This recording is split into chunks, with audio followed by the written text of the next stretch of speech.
सुबह सुबह मीठी आवाज में आरती की गूंज से पूरा वातावरण निर्मल हो रहा था। उनकी आवाज में साक्षात सरस्वती का वास था। यह आरती की आवाज सुधाकर जी के घर से आ रही थी। उनकी पत्नी सुनीता जी रोज सुबह 5 बजे ही भगवान की भक्ति में लग जाती थी। सुधाकर जी के परिवार में उनकी पत्नी के अलावा उनकी माँ और 2 प्यारी बेटियां थीं। घर में बहुत ही हंसी खुशी का माहौल था। सुधाकर जी हमेशा अपनी पत्नी सुनीता जी से कहते, तुमने मेरे जीवन में आकर मेरा जीवन सफल बना दिया। तुम्हारी जैसी संस्कारी, गुणी और सकारात्मक सोच वाली पत्नी पाकर मैं धन्य हो गया। तुमने मुझे हमेशा दिया ही है, कभी कुछ मांगा नहीं। प्यार, इज्जत, 2 प्यारी बेटियां, सब कुछ। सच तुमने मेरा घर खुशियों से भर दिया। मैं चाहता हूं कि आज तुम कुछ मांगो। मैं क्या मांगू? भगवान ने तो मुझे बिन मांगे सब कुछ दे दिया। आपके जैसा प्यार करने वाला जीवन साथी, 2 प्यारी बेटियां, सासू माँ के रूप में माँ, और भला क्या मांगू? भगवान ने तो पहले ही मेरी झोली खुशियों से भर दी है। वैसे मैं उतनी भी महान नहीं जितना आप मुझे समझते हैं। ये तो आपका बड़प्पन है, इसलिए आप ऐसा कह रहे हैं। आपने जो मुझे मान सम्मान दिया है, एक औरत होने के नाते यह मेरे लिए बहुत बड़ी बात है। हमेशा मुझे अपनी बराबरी का दर्जा दिया, हर छोटे बड़े फैसले में मेरी राय ली। कभी भी यह अहम नहीं दिखाया कि मैं एक मर्द हूं और तुम एक औरत हो। मेरे हर फैसले में मेरा साथ दिया।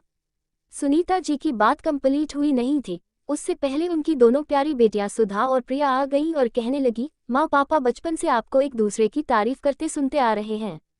आप लोगों को यह एक दूसरे को बताने की जरूरत नहीं है कि आप दोनों कितने अच्छे पति पत्नी और संसार के बेस्ट मम्मी पापा हो। अगर आप लोगों की बातें खत्म हो गई हों तो ब्रेकफास्ट टेबल पर लगा दिया है, ठंडा हो रहा है। दादी आपकी पूजा हो गई हो तो आप भी आ जाए। हाँ हाँ बेटा, कहकर सब ब्रेकफास्ट के लिए बैठ गए। सुधा और प्रिया बहुत तेजी से नाश्ता कर रही थी। तब दादी ने टोकते हुए कहा, लड़कियों आराम से खाओ, नाश्ता कहीं भागे नहीं जा रहा। अरे दादी, आप नहीं जानती, आज हमारे कॉलेज में एनुअल डे का फंक्शन है, जिसके लिए कॉलेज जल्दी पहुंचना है और फिर रिहर्सल भी तो करनी है, कहते कहते दोनों सबको जय श्री कृष्णा करके भाग गई। इसी तरह बाकी सभी भी अपने अपने काम में लग गए। सुधाकर जी जाने माने रईस थे। घर में धन धान्य की कोई कमी नहीं थी, बस एक ही चिंता उन्हें दिन रात खाए जा रही थी कि वह अपनी बेटियों को विदा कैसे करेंगे। वह उनकी जुदाई एक दिन भी बर्दाश्त नहीं कर पाते थे। सुमित्रा जी कहती थी, अगर आप इसी तरह कमजोर होंगी तो बेटियों को विदा कैसे करेंगे? सुधाकर जी हंस के बोलते, हम अपनी बेटियों के लिए घर जमाए ले आएंगे, उन्हें अपने पास ही रख लेंगे। जी आप हद करते हैं, बेटियों को तो भगवान भी अपने पास नहीं रख पाए, तो हम किस खेत की मूली है? सीता जी राजा जनक की इकलौती बेटी थी, लेकिन फिर भी दिल पर पत्थर रखकर ही सही राजा जनक को सीता जी को राम जी को ब्याहना ही पड़ा। दुनिया के दस्तूर को हमें भी निभाना ही पड़ेगा। वो तो ठीक है, पर तुम्हें तो पता ही है सुनीता, हमने अपनी बेटियों को कितने नाजों से पाला है, अपनी पलकों पर बिठा कर रखा है, उनकी हर ख्वाहिश को पूरा किया है, और करे भी क्यों नहीं, हमारी बेटियां हैं ही इस काबिल। मुझे चिंता है तो बस इस बात की कि इन्हें कैसा ससुराल मिलेगा, वहाँ के लोग कैसे होंगे, खुश तो रहेंगी ना अपने ससुराल में? यही सब सवाल मुझे झकझोर कर रख देते हैं। फिजूल की चिंता करते हो जी, हमने अपनी बेटियों को इतने अच्छे संस्कार दिए हैं कि वो जिस घर में भी जाएगी अपने गुणों और संस्कारों से पत्थर दिल आदमी को दिल जीत लेगी। वैसे भी अभी सुधा की शादी में 2 साल और प्रिया की शादी में 4 साल की देरी है। सुधा जब 2 साल बाद वकील बन जाएगी तभी तो उसकी शादी करोगे।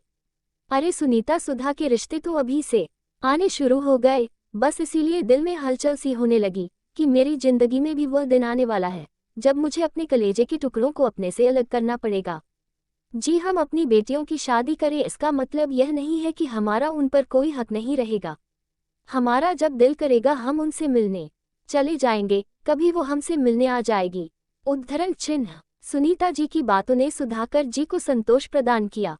धीरे धीरे वक्त का पहिया अपनी रफ्तार से चलने लगा। सुधा भी अब वकील बन गई थी और उसकी शादी लायक उम्र भी हो गई। रिश्ते तो पहले से ही आ रहे थे, लेकिन सुधाकर जी की मन में सवाल ये था कि रिश्ता टक्कर का भी तो होना चाहिए। बेटी वकील है तो किसी भी अरे गहरे कम लिखे लड़के से तो शादी नहीं कर सकते। यही सब सोच रहे थे कि अचानक एक दिन उनके बचपन के दोस्त गुप्ता जी का फोन आया तो कहने लगे, आपने बताया नहीं कि हमारी बेटी वकील बन गई है, इस बात पर मिठाई तो बनती है। तब सुधाकर जी बोले, अरे गुप्ता, मिठाई क्या, मैं तो कहूँगा तुम्हारी भाभी के हाथ का लजीज खाना भी हो जाए, वैसे भी एक जमाना हो गया मिले हुए। गुप्ता जी ने कहा, नेकी और पूछ पूछ, मैं और मेरा परिवार है अभी दिल्ली भ्रमण के लिए आए हुए हैं, कल रात को ही तुम्हारे घर डिनर पर मिलते हैं। ठीक है, कहकर सुधाकर जी ने फोन रख दिया। दूसरे दिन गुप्ता जी अपने परिवार के साथ डिनर के लिए आ गए। बातों बातों में उन्होंने बताया कि उनका बेटा भी आईएएस ऑफिसर बन चुका है। अगर तुम उचित समझो तो सुधा और राजेश का रिश्ता कर देते हैं, बचपन की दोस्ती रिश्तेदारी में बदल जाएगी। मुझे तो सुधा बेटी बचपन से ही बहुत पसंद है। हाँ, लेकिन एक बार सुधा बेटी से पूछ लो, अगर उसे कोई इतराज ना हो तो। सुधाकर जी बोले, हर बाप अपनी बेटी का रिश्ता अच्छे घराने में करना चाहते हैं। मेरी बेटी के लिए तुमसे घर से बेहतर घराना और क्या होगा। हाँ, लेकिन तुम्हारी बात भी अपनी जगह सही है, बच्चों की मर्जी एक बार जान लेना भी जरूरी है।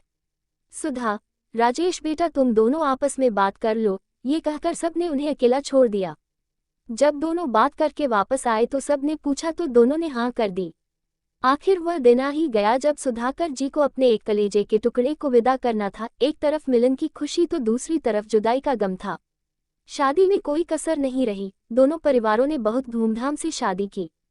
विदाई के वक्त सुधाकर जी और सुनीता जी की आंखें नम हो रही थी, और सुधा को भी बाबुल का घर छोड़ना गवारा नहीं था, लेकिन समाज की रीत को तो निभाना ही था। गुप्ता जी ने सबकी आंखें नम देखकर कहा, हम बहू नहीं बेटी ले जा रहे हैं। सुधा अपने एक बाबुल को छोड़कर दूसरे बाबुल के घर ही जा रही है। आपका जब दिल करे आप मिलने आ जाना, चाहो तो सुधा बेटी को बुला लेना। सुधाकर जी और सुनीता जी भी अब निश्चिंत हो गए, बेटी की शादी एक अच्छे घराने में हो गई। सुधाकर जी जिस बात को लेकर इतने चिंतित हो रहे थे, आज उन्हें इस बात का एहसास भी नहीं हो रहा था कि उन्होंने अपनी बेटी विदा भी की है। सुधा अपने ससुराल में बहुत मजे से थी। कभी सुधाकर जी अपने परिवार के साथ मिलने चले जाते तो कभी सुधा आ जाती। देखते देखते सुधा की शादी को 4 साल बीत गए और प्रिया को भी ब्याहने का वक्त भी आ गया। प्रिया की पढ़ाई भी कंप्लीट हो चुकी थी, बस एक फॉर्मल सर्टिफिकेट आनी बाकी थी। इसी बीच दादी की तबीयत अचानक बहुत खराब हो गई। डॉक्टर ने कहा कि कुछ दिन की हो गई। डॉक्टर ने कहा कि कुछ दिन की मेहमान है, ज़्यादा से ज़्यादा दिन, महीने। इनकी अगर कोई भी ख्वाहिश है तो प्लीज़ उसे पूरी कीजिए। दादी की इच्छा थी कि वो अपनी दूसरी पोती की शादी देखकर इस दुनिया को अलविदा कहें। रिश्ते तो कई आए, लेकिन शिक्षा की दृष्टिकोण से कोई भी रिश्ता प्रिया के लायक नहीं था।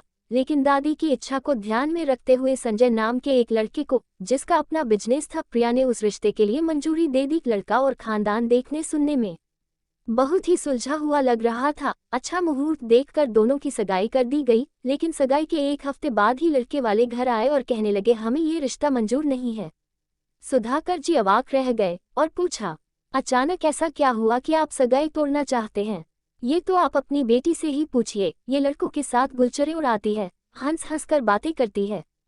हमारे घर में इस तरह लड़कियों का लड़कों से बातें करना हमें पसंद नहीं है। आप बेटियों वाले हैं, थोड़ा मर्यादा में रहना चाहिए।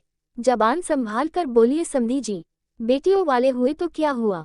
मुझे नहीं पता कि इस आधुनिक युग में भी आप लड़कियों का लड़कों से बातें करना बुरा समझते हैं। मेरी बेटी डॉक्टर है, उसका प्रोफेशन ही ऐसा है कि उसे अपने कलीग से पेशेंट की केस हिस्ट्री को लेकर डिस्कशन करना ही पड़ता है।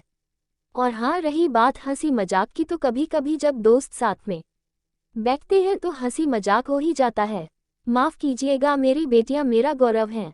उनके संस्कारों पर कीचड़ उछालने का हक मैंने किसी को नहीं दिया है, और ना ही उनके चरित्र की सर्टिफिकेट मुझे किसी और से लेने की ज़रूरत है।